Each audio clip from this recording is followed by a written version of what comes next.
Good afternoon, everybody, and welcome to another episode of teissTalk with me, your host, Jenny Radcliffe. We have got a great show for you today. Later, I'm going to be talking about aligning home life security and company security and making your people the CISOs of their own home. Are they ready for it? Do they want the job? And can we help prepare them for the challenge that will face? Later, we have a great panel. I'm joined by Jintender Arora, who is CISO at Deloitte, Susie Venkatesh, who is the CPO at Egress, and the Global Deputy CIO of Zoom, Gary Sorrentino. But first, I'm going to speak with a remarkable lady who's had a great career in information security. I'm joined by Gaynor Rich, who is the Global Director of Cybersecurity Strategy at Unilever. Hello. There you go. Hi, Gaynor. Welcome to the show. Hi, thanks. It's so lovely to have you joining us. So I want to ask you, there are so many questions. I have so many questions for you. Firstly, I mean, the last year, we always ask all the guests, what was it like? We're a year in now to lockdown, remote working. But what was it like when the pandemic first hit? I can't imagine that a company that makes, well, soap wasn't incredibly busy. Yeah, it was. I mean, like everyone, it was quite a shock to the system. Although I think from a working perspective, we already operate in an agile way, so the shift to home working wasn't that big shift that some organisations had. We were able to sort of revert to that quite quickly from or immediately really from a operating perspective in the offices. Slightly different, obviously, in a factory setup, but a big transition. And as a responsible organisation that we are, we turned a lot of our capability over to support the drive to support COVID, printing components for PPE, and actually turning over to making hand sanitizer, which actually we've stayed doing. Really, yes, so a lot of our well-known brands in that hand sanitizer space now. I know. I mean, you didn't make them before, and now we can get all those nice smellies. Yeah. Because I suppose that must have been strange, though, in a way, to suddenly go, oh wow, we missed a trick. We didn't expect that to happen, and then just be able to switch.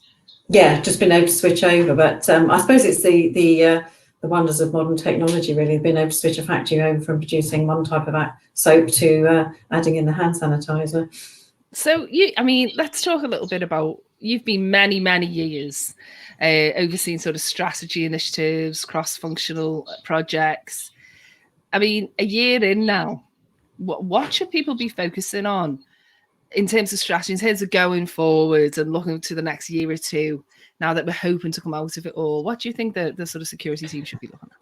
Well, I think 2020 was a pivotal year, I think, for cybersecurity for any organisation, really. We had the rapid move to remote workforce, but it's also accelerated the digital transformation across most industries. And that's put a strain on the cybersecurity team. It's stretching those resources very thinly across the organisation, but it's also expanded the attack surface and the vulnerability for an organisation. So it is about being able to adapt. I think we've adapted quite well, or most organisations have adapted well to that, the home working scenario and got up to speed with that over time. But as we go forward, we're probably going to move into a more blended environment with some people shifting back into the office and some people continuing to work from home. And we may have to flex that on an ongoing basis, depending on how we control the virus and deal with those sorts of things. So I think it's very much about, for me, focusing on clarity of communication, making sure that we're clear about what we're saying to people in terms of security, that we flex to the types of audiences that we're dealing with. It won't be a one-size-fits-all in terms of messaging, and we need to make sure that we're doing that in a way that we can effectively explain complex issues in a very simple way, and that it's easy for people to digest, because there's a lot of noise out there. There's a lot of messages coming around all sorts of things, not least of which COVID at the moment. So it's about being able to hit people at the right time with the right message that works effectively, because they've got a lot of things to digest at the moment. I mean, absolutely. We're going to look at that in the panel as well. I mean, that's part of today's sort of theme, really, is the fact that everyone's taken up the mantle, really. Yeah, no, I think it is really important. But as we're only going to achieve that by working collaboratively with the business partners, working with the individual functions, and educate them about the changes that are needed, and understand the different nuances of maybe those different functions, what they might need. So, for example, our research and development department might need a completely different approach to our office workers or those within particular markets, depending on what's going on. And I see us moving to a more integrated approach, a more integrated cyber approach across IT, within IT, rather than a separate function. The rapid pace of change, we've got to be able to keep pace with that, and to keep operating as a separate function, I think, is just going to slow that pace down. We can't scale if we don't actually have a more integrated approach and share the responsibility for cybersecurity more broadly across the organisation. That's really interesting that you say that. I don't think I've heard that, that applied really to the function before, that we couldn't scale unless we do communicate properly. That's really interesting to me. Can you expand a bit on what you mean? Do you mean because we're all taking on the role, or? I think because we're moving into an increasingly digital world, people are having to make decisions about cybersecurity on a daily basis, almost, every day, all day. People are making those decisions. It's not a point-in-time decision. It's not just around a solution or a particular process. It's literally everything they're doing on a day-to-day basis. So it's important that people are educated and understand that. And we need to break down the mystique. It's seen as a bit of a magic art, as if only people in cybersecurity can do cybersecurity, and it's like, ooh. Did you call it a black box or a black? It's a bit of a black box in the corner of IT. Yeah, in the corner of IT. There's just like smoke comes out now and again, and it's a bit hidden away. And I think it's not a dark art. It's just part of managing your IT infrastructure, and it doesn't matter what the organisation's making or doing, or we're all very dependent on IT today. So we need to make sure that knowledge and capability is within the DNA of the organisation, and that's we need to really drive that, because if we're going to be agile and we want to grow with ambitions, we're going to have to enable everybody to be able to do it, not just. And I mean, that's what the rest of the business is doing. We shouldn't see ourselves as separate. And this is a theme that comes up over and over again on this show, is that it's a business function. It's not a separate function. I'm going to ask you a question in a second, but I just want to say welcome to all of our audience, who I can see are already chatting away there in the chat tab. If you have questions or comments for me or the guests, you can put it over in the chat tab. And do remember that the best question or comment string will win the very coveted teissTalk mug, which even the guests do not have automatically. So please don't forget to have our Teiss out there at the bottom. It still doesn't have a mug and isn't getting one either, I'm afraid. But yes, so do ask questions, do comment in the chat. We love to hear from you all. We're going to pick up on a little bit of what you said, Gaynor, there a little bit later on when we talk with both the article with the panel in just a moment. But I want to speak to you because obviously I research the guests and I look at some of the sort of strengths and the passions that they have. And I know you kind of touched on it there. But how do we go about making staff comfortable raising these issues when they make, they're bound to make these mistakes? We're going to talk about those in a minute with our panel and the article. But I know that you're very much about making people comfortable raising these issues. You've mentioned inclusivity and bringing everybody sort of on board to the function. Do you have tips for people? There's a lot of people who are doing CISO jobs or similar in our audience. What kind of things do you find to be best practice there? I think it's got to be within the context of the organisation. So the population within an organisation will operate and communicate in a certain way. So, for example, at Unilever, very much in that marketing arena. So I chose to use the approach of marketing cybersecurity to marketeers, but it's about finding that context so that it resonates in the right way. I think it needs to connect with people on a human level. It needs to be more about protecting the people and the data and something they can share with their friends and family as much as it is about the organisation. Because I don't want people having to think differently when they come to work. I want them to be able to think naturally and to behave naturally in what they're doing, because they don't trip up in that way, because it's something they do naturally, and it's equally something they can take and protect their own homes and families with the same messages, because the same sort of attacks are coming to people. But yeah, it's about, and it's also about being open, having an open door. I've always run a sort of non-penalty based approach. It's about encouraging people and being able to respond as an organisation quickly to that, because if nobody tells you anything, there's lots of things hidden away, and you never know when that's going to come back to bite, and especially in today's socially media driven world. So everyone will just get round it. If they can't come and talk to you, they'll just get round it their own way. They need to be, there needs to be open, and get people to come and tell you, because it might make your hair stand on end, but you have to sort of do that in the same way you do when your kids talk to you. You have to pretend all calm and normal, but we'll sort it out. But not really. Well, not really. No, but I'm sure you are. I can't imagine being anything other than calm. No, but yeah, and what we found, is if we sort of, combine that sort of education and regular cadence of communication, so that they're getting, it's not just a once a year thing, it's something that's happening in a regular natural cadence, that there's a communication channel that's open, people know where to find the information, and they get acknowledgement when they actually come forward, so it doesn't just go into the black hole that is cybersecurity at times. So, it is responsiveness, and we found that engagement has really driven a huge increase in reporting, and it's enabled us to be much more proactive on the defence side of things. I mean, I think that's great advice, and I'm sure no one would argue with trying to open up more. I think it's difficult to do it, and I think what we're going to do is have a look and see what this article says about that, because this is you've, like an expert, Gaynor, led me naturally into our article. And so I'd like to welcome up onto the stage Jitendra Arora from Deloitte, Gary Sorrentino from Zoom, and Sudeep Venkatesh, who is from our lovely sponsors today, Egress. So welcome, gentlemen, to the stage. And let's have a little look at this article in just a minute. Yeah. Hello. Technology. It looks like the boys will be joining us very shortly. There we go. There's Sudeep and Gary. Hi, gentlemen. And I guess we will have Jitendra any second. First of all, just another reminder, we do have some questions and some comments coming in, and I will award them at the end of this show. Okay.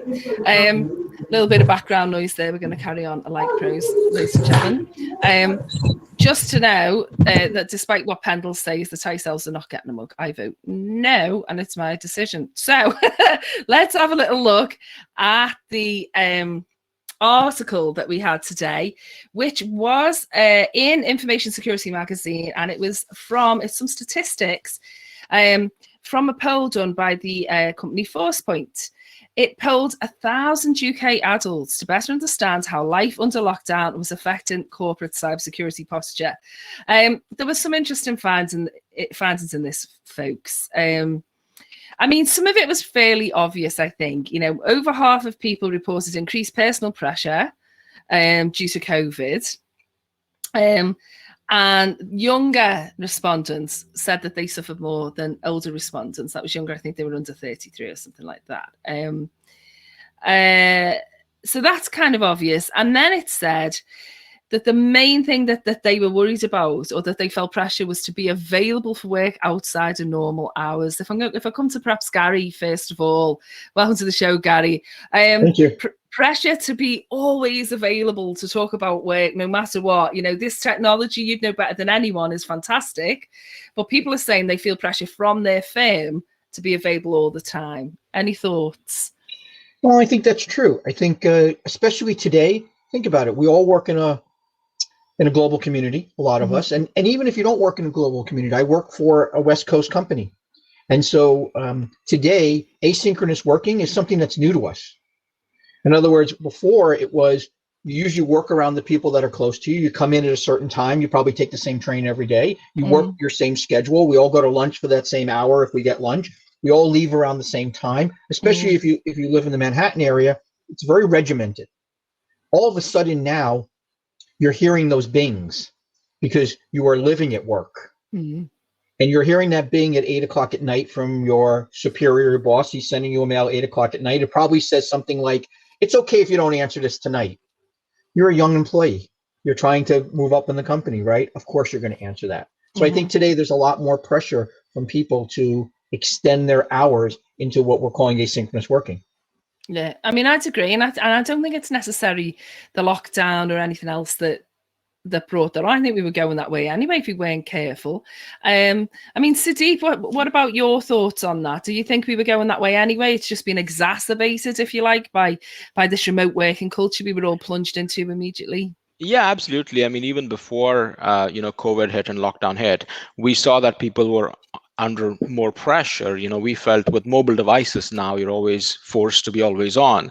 I'm embarrassed to say that the sort of the last thing that I look at before going to night is my cell phone, and the first thing in the morning as well. So those pressures, the blurring of home and life, plus the increased attacks that we're seeing now in the cybersecurity space, both in the home and office environment, I think that leads to more pressure and stress with employees, definitely. So while, to answer your question, while we're seeing this escalated post-COVID, we were certainly moving in that direction even a couple of years before that. Mm-hmm. I mean, Jitendra, it's work-life balance we're trying to achieve, I'd imagine. I'm not sure that working from home has helped with that. Yeah, I think the work-life balance, personally, I think it's the balance is completely gone, at least when the COVID started, because I think it's all about being human. When everybody started working remotely, I think everybody started feeling anxious. We started missing the touch. So we wanted to be part of the conversations, because you're not in the hallway anymore. You're not, meeting people in the coffee shops. And also with this uncertainty, it also came about the job security and everything else. So people wanted to be out there. So nobody said no, that we should not be doing so many meetings. So I think so all of that uncertainty with insecurity and everything else combined together, I think created the culture where you are just chained to your desk, back-to-back meetings. And when your day starts and when it finishes, all those kind of boundaries were kind of blurring slowly. And eventually at some point, I think the work-life balance, that boundary completely diminished. People didn't realize, what time they actually can. Sometimes I was guilty, making a sandwich while on the phone, moving away from my desk, taking it on my handheld device, and then trying to make something to eat, where I'm not even paying attention to the food I'm eating. I can't even remember what it tasted like. And in the same time that we're doing the meetings. So I think I think all of us have suffered from that, from the kind of change that happened very rapidly before we can get our head around it. I think that's a great point. And I think it's a good point for a poll. Let's ask our audience whether or not you feel more pressure post-COVID to be continually available the entire time, yes or no. So let's see if our elves can get that posted up for us, and you can answer the poll question in the tab which will be on the right of your screen. I mean, I think there were great things as well. We've spoken on the show before about flexibility it gave people, in terms of people with disabilities. Maybe suddenly it was proven you can work from home, and people who have family responsibilities who found it difficult to commute suddenly could work from home. There were great things. I wonder if some of the pressure we put on ourselves, and I guess, like you've all said, we were sort of going there anyway. But what's worrying, and I'm going to come to Gaynor Rich on this one first, but what is worrying is what happened next, if you like, in the poll. Because yes, the work-life balance thing and the mental health thing is an issue, but it's what the poll seemed to suggest was it was also translating into risky behavior from a cybersecurity perspective from our colleagues at home. For example, increased use of shadow IT, negative impact on decision making, people making decisions, grabbing emails like Sudeep at 1:45 at night, last thing you do before you go to sleep, it comes in, do I answer? And things like Gaynor, citing things like, instead of BCCing the entire organization, CCing the entire organization, obviously security risk, but they're stressed, they're burnt out. Any comments on that? I don't think I've seen anything quite like that. I think definitely there was people sort of feeling compelled to be in back-to-back meetings, whereas you might have had a meeting standing up by the coffee machine to somebody just because you bumped into them.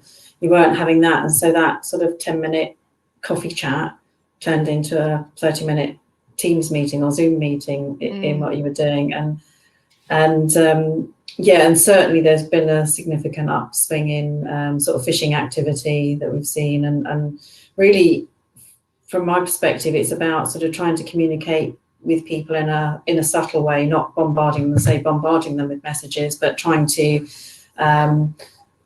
keep it on a regular cadence, but at a subtle level, and not trying to communicate or scare them with like phishing exercises around COVID and things like that, because there were a lot of messages, and when we saw those messages coming through, we would actually start to generate some communications with the teams and the local teams to make people aware of it. So it was more of a, watch out for this type of thing, rather than, a long lecture or a long piece of training or anything like that.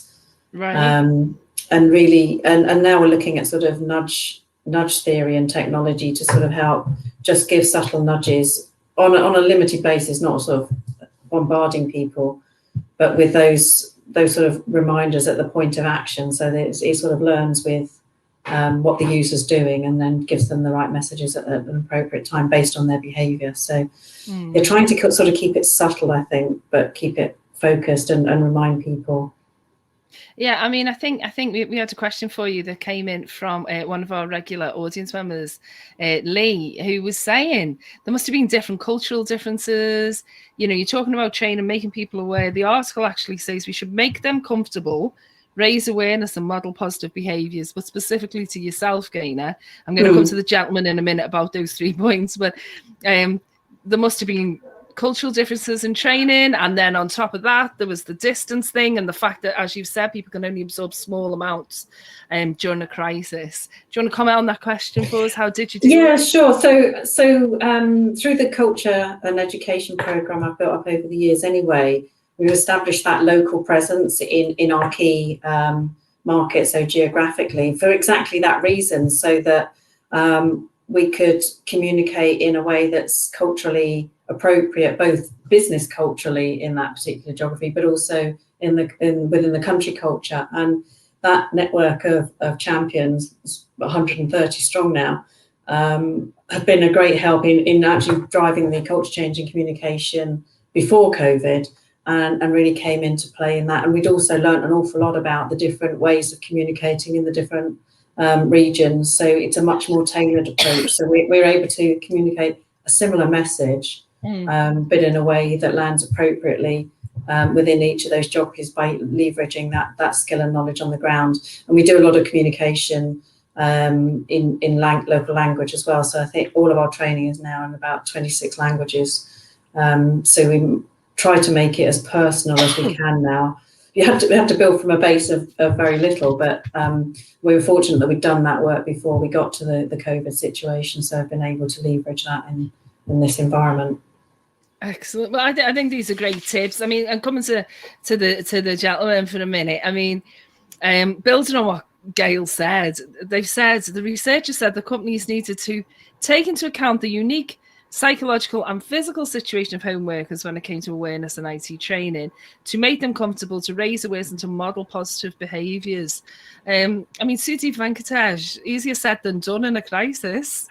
Yeah, definitely, because while we were seeing an uptick in people working under more pressure, we're seeing more data breaches, especially in the email space, with what we're calling human activated breaches. So this is where under pressure, people make mistakes. Yep. You type the wrong Jenny in autocomplete, and that could be a big data breach. Second is people intentionally commit breaches. Now, this sounds a lot more nefarious than it is. It could be you sending a sensitive document to your home printer, for example. You intentionally know that's breaking IT security policy. And number three, people get fooled, or they fall victim to phishing attacks. And there was a statistic somewhere that said there are 60 more attacks every month created because of COVID. People pretending to be the government, giving you refund checks, etc., as well, asking for your bank account details. So people making mistakes, people on purpose exfiltrating data and falling victim to phishing attacks. So these are sort of human activated breaches that we see, especially in the email security space, because of additional added pressures of COVID and working from home. I mean, we would say that as a social engineered all the time. This was a perfect storm because people, the information was terrible, or at least very coming from all governments, because nobody knew what was happening. And then we had the fear and everything else coming from it. I suppose there was one bit that I didn't like, which they did say that people should know the rules, written and implied. I mean, to Gary, written and implied, Gary, can we rely on people to know the implied rules in a situation like this? I don't think we can about the implied rules, but there's something you said at the beginning here about the whole physical and psychological part. There's been a lot of studies about how when we commuted to work, we used to change from our personal life to our professional life, and we all had two personas. Yeah. Well, now that we're home, we're living a very casual, personal persona, and so we kind of forget those guardrails that were reinstalled in us every morning when we walked in. Like, I worked in banks most of my life. No one would pick up a camera and take a picture of a screen on a floor in a bank. But at home, if I wasn't able to print and I needed that was on the screen, I'd pick up my iPhone or my iPad, take a quick picture. So I think those rules being implied, the self-governing, the good behavior, we kind of lost because we never put on our professional life anymore. And now what's happening is things that weren't used in the corporation, shadow technology, like you said, right? Using your iPad a little more that's not approved by work and things like that. They've all come back into our lives. Look, I'm sure I have texted someone when I probably should have sent them an email that would have went through the corporate firewall at the end of the day. Or I've received a text from a client who said, hey, aren't we supposed to meet in 15 minutes? Now, maybe that's benign, but at the end of the day, I'm still dropping my version of implied rules in benefit of I'm working from home. Yeah. And my personal persona is being more strong than my business persona. So I think that there's a lot there that we have to consider. And I know Gaynor talked about it at the beginning, is when we do these type of trainings and we talk to our staff, we have to take into account where they are and where they've been for 12 months. Yeah. Yeah. And then we need to take into account where they're going. And I think the going is going to be a lot slower than any of us think right now, especially from a cyber training perspective. I mean, I think you're right, and I just want to pick up on a couple of the comments about sort of that the risk appetite and the changing risk landscape that are coming up in our comments from some of our attendees like Gary and John. But Jitendra, you've answered this sort of in the chat a little bit, saying, can we expect colleagues to check patch certificates for home routers? Knowledge is a dangerous thing. Do we have to change our risk appetite? You said it had to be reviewed and refreshed. In terms of, do you want to just explain whether you think that's happening? Yeah, see, the thing is, the norms have changed, because earlier you always used to think, the network perimeter is something. Now everyone's home is your network perimeter. Now you're connected to a home network where you have got smart devices connected. I was speaking to one of the colleagues and they said, oh, I don't have a lot of home devices. I said, so I held the person saying, let's just log on to your router and basically see. And there were around 15 devices. The person didn't even realize that 15 devices connected. And so who's keeping those devices up to date? And your corporate asset, corporate laptop is the only one device out of those 15 connected to the network. So the concept of the perimeter, I think, is changing. And that's where I think that everybody needs to be and I say this interestingly to quite a lot of people, that everybody needs to be a CISO at home, even though it may sound daunting, but some basic fundamental things to do. So risk appetite, I think, changed because very rapidly, a lot of organizations who were not used to of home working and flexible working, they had to pivot very, very rapidly. And that to finding different ways. Example, if you didn't have enough laptops in the stock, what do? You have to allow some of your people to connect remotely into the network using your personal devices.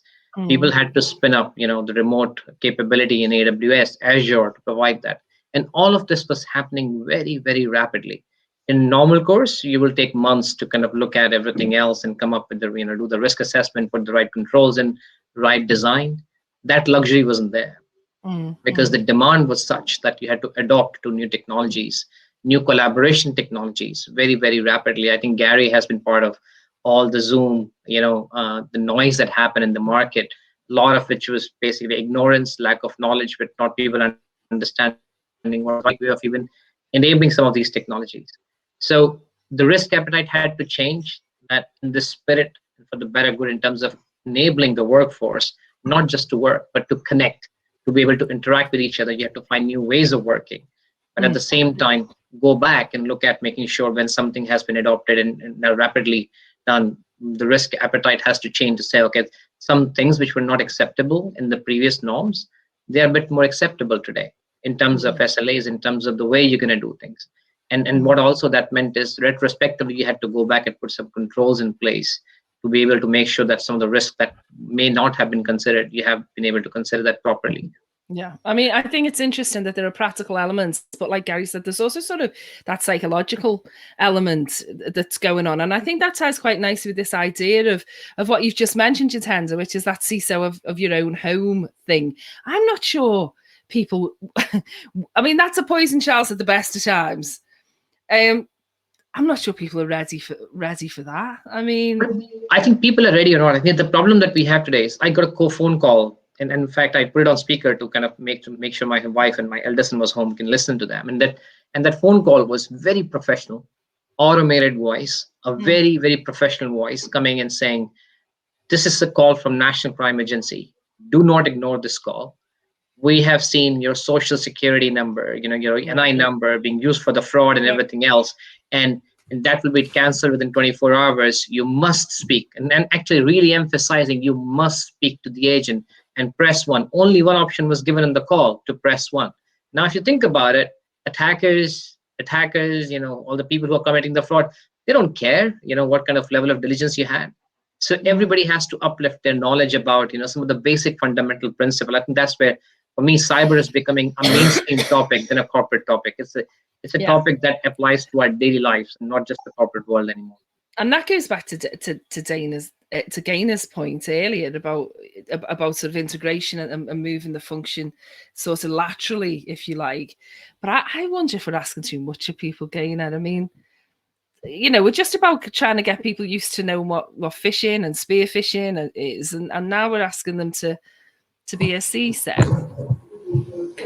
Yeah, I think it's probably a bit daunting to sort of use that title, really. I think in my experience, it's about keeping it simple and making it, cover the basics as much as anything. It depends on the industry that you're in if you're trying to protect those things. But it is about, I think it's just sustaining that communication and giving people the right tools and right information, but keeping it simple.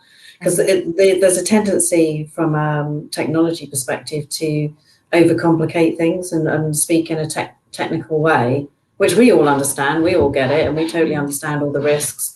But it doesn't necessarily land in the same way because people are not, their focus is in a different way. Their attention is directed in a different direction, so they don't hear it in the way that it maybe is communicated. So it's about really trying to tune into that. And I found, if you can catch them at the point that it happens, like we're seeing, I just sort of look at even my sort of friends and family, the amount of post office messages they're trying to tap into the fact that everybody's ordering online and there's loads of deliveries. And my husband's had about 3 messages saying there's a package waiting at the post office and you've got to pay some money, and UPS packages. So it's sort of being able to tap into that and helping people recognise what Jitendra said. What they look at. I mean, like Jitendra said, putting it on the speakerphone, because let's make sure you all hear this. This isn't real. I mean, I suppose I'm going to come to Gary just because I couldn't let you be on without asking. Zoom was really one of the heroes of lockdown in a way. I mean, it was certainly a success story, and you've been praised for lots of things, and also, how you handled the transparency and the clear communication, even after security issues that you fixed yourselves in the early days of it. Sort of emerged. I mean, nobody says a video. I don't say a Teams or a video call. I say Zoom. I think it's become part of the lexicon after COVID. I mean, what sort of lessons would you give on those comms and being clear and adapting to all of this, Gary? So look, open and clear communication is number one. People will trust you then, right? I think that even taking off from your last topic, sorry, we've all had a CISO title in our background, right? And we were all Dr. Knows along the way, right? And so when you say CISO of your own home, that's a negative connotation for most people. Okay, so I think open and clear transparency is there. I think too, really sitting in where the users are. What you saw with Zoom as we went through it, a lot of it was just, we used to sell to enterprises, and enterprises would take our package and they would go through all the settings and they would set them up for their security posture. Great. When schools started to use it, there wasn't an enterprise CISO to do that. So now they had to figure it out. And one of the things that we looked at was we had to change the product to say, let's turn certain functionality off. You need to figure out how to shut off the password and the waiting room now, rather than leaving it off. And then you heard those meeting interruptions. Please don't use that other word, right? But at the end of the day, what we had to do was we had to be very clear about the tools and controls that we already had in the product and amplify them a little bit so that this way people would learn how to use them. Yeah. And I think one of the things we did is we said, how do we show people how to use our product in the world they're living today? Not the world we're living in pre-COVID. And I think that's been some of the problems along the way is too many people are doing things in this cyber world from security based on what we knew.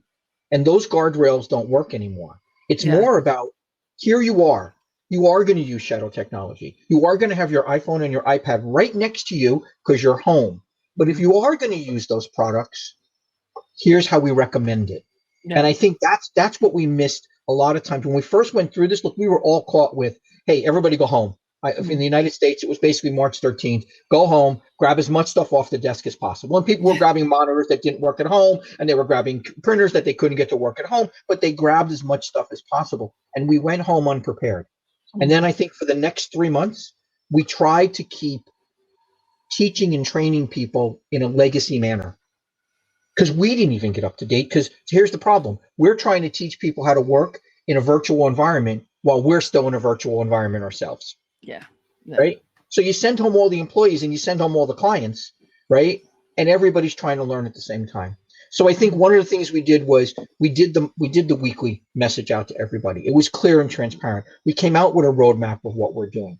I think we did a really good job of explaining why we were doing things, not just saying, hey, you can no longer use your iPhone for work purposes. No, that's not good enough anymore. Okay, and it's not realistic. Nobody and it's not realistic. Because first of all, I'm home. There's no one looking at me. There's no camera here. I can do what I want. And there's no one to check. There's no one to look up and say, am I supposed to do this? I mean, just, I think that's a brilliant summary, Gary, of what was an excellent way, I thought, of handling some of the issues at the beginning. And I mean, Sudeep, I wonder whether you'd agree, sort of context and transparency are very key here, for both for enterprise and for our employees. Absolutely. And I think, my fellow panelists all work for absolutely amazing brands that you would instinctively know that they would have, business continuity plans in place and security policies in place. But in the first 3 or 4 months of COVID last year, we talked to thousands of customers, many of them local authorities, in remote parts of the UK, small hospitals in the Midwest of the US, as well as large investment banks on Wall Street, and with different levels of funding and different levels of planning, which all, as Gary said, had to start working from home day one. And their concerns were very different. Some of the poorer charities or organizations were like, hey, we don't even have laptops to give to our employees to take home. What are you talking about security software, right? Oh, right. So the pain and the readiness and what people had to do to hustle and get through those first few months was very, very different depending on where they were based and what sort of a business they worked for. Yeah, absolutely. Well, I mean, I think, I'm really enjoying this discussion and I'm glad that the chat and the questions, don't forget to answer our poll. Folks, we are looking at an award for this Tice mug. I have an idea we might be getting it this week already. So get a question in if you want to be in the running.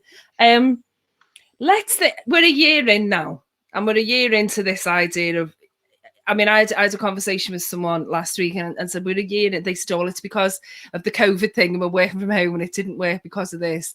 And my patience is running out with that. I'm like, no, we're a year in, you've had a year to adapt. What's the plan? We've got a partial return to work looming. What do you think people's plan where should they start planning on this? Maybe if you go to Jintenda first, what do you think organisations and security departments should be looking at for this hybrid return that's coming up, certainly in the UK in the next week, next month or two? One thing is, I think we have been doing a lot of work in the leading the work in the industry and the future of workplace. So I think it's going to change. I think I think a lot of people have realized. I can tell you some examples within my team where people are now talking and they're coming in saying, having kids and wanted to be closer to their families, and now showing for the 1 year that how remote working is so effective, that coming back to the work-life balance question, that they can have a much better life if they are not confined to one specific location they can work from.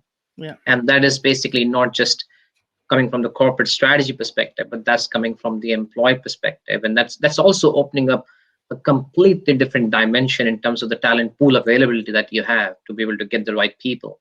So I think the future of workplace is going to be very different. I don't think we're going to go back to the old normal. It's going to be a completely new normal. And what that would mean is, I think it's still the same principles applies. What does it mean working remote? How do you conduct those meetings safely and securely? How do you exchange the information? So it's about different rules of, I think the digital adoption happened very rapidly. I think digitization was happening, but if you look at the digital adoption that happened at a scale and at a pace over the last 12 months, I think that's phenomenal.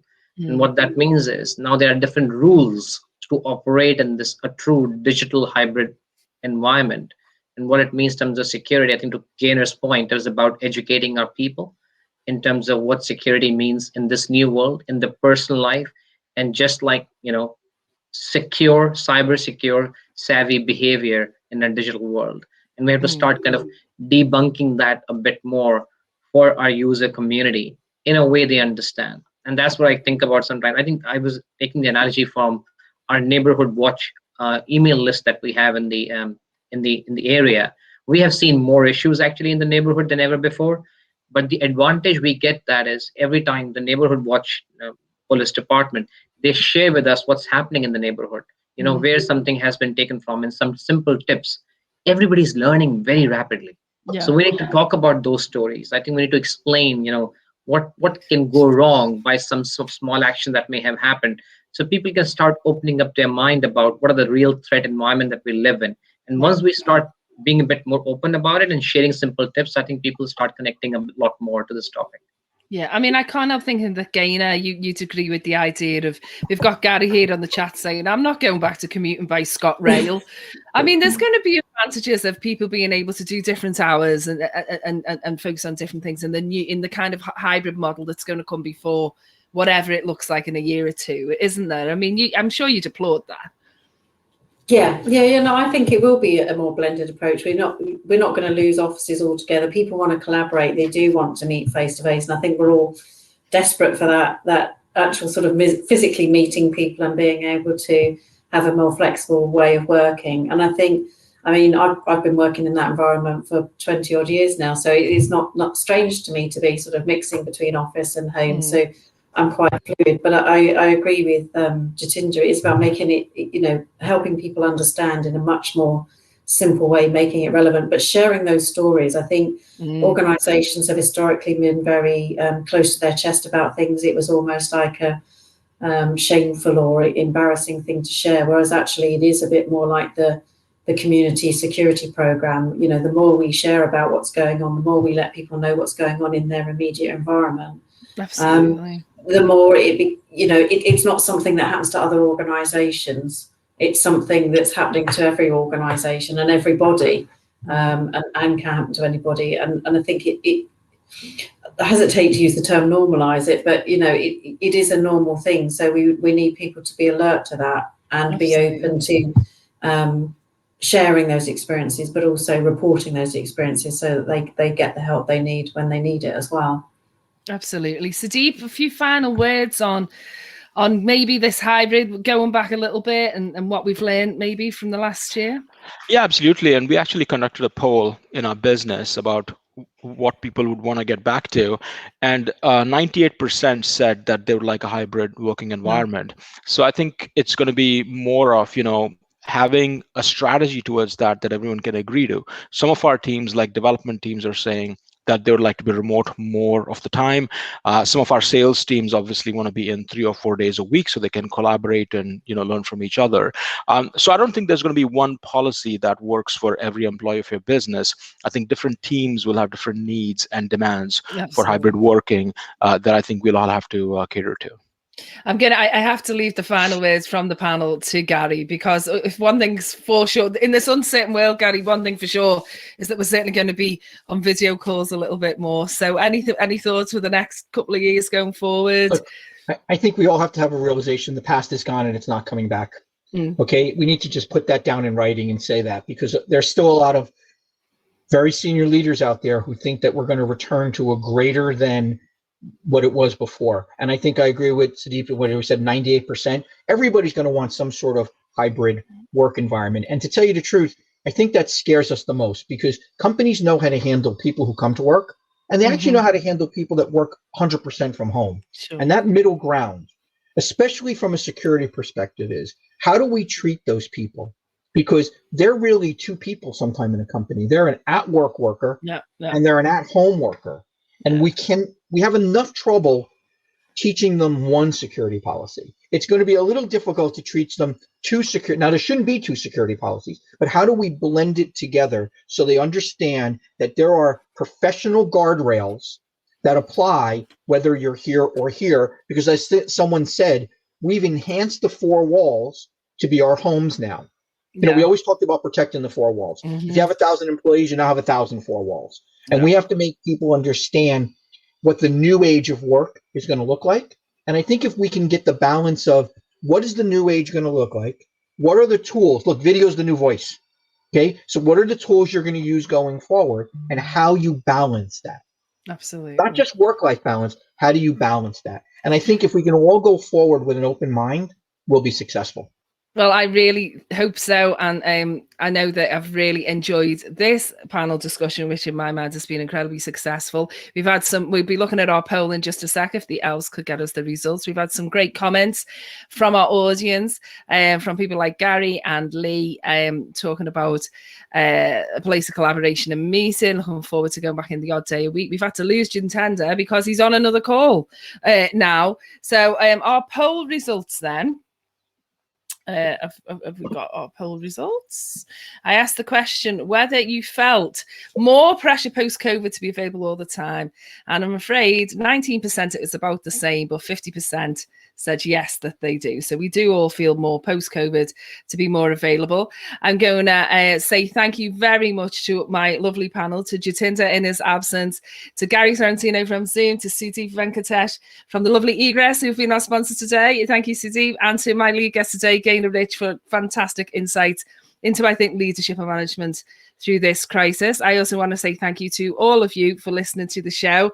And this week, I think there is no contest. We had a great question and some great comments from him. So this week, the teissTalk mug goes to Lee Morton, and thank you for your collaboration. Thanks again to the teissTalk elves and to all of you.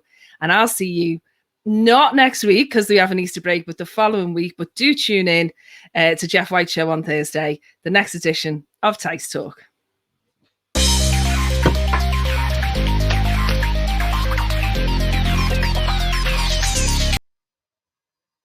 Maybe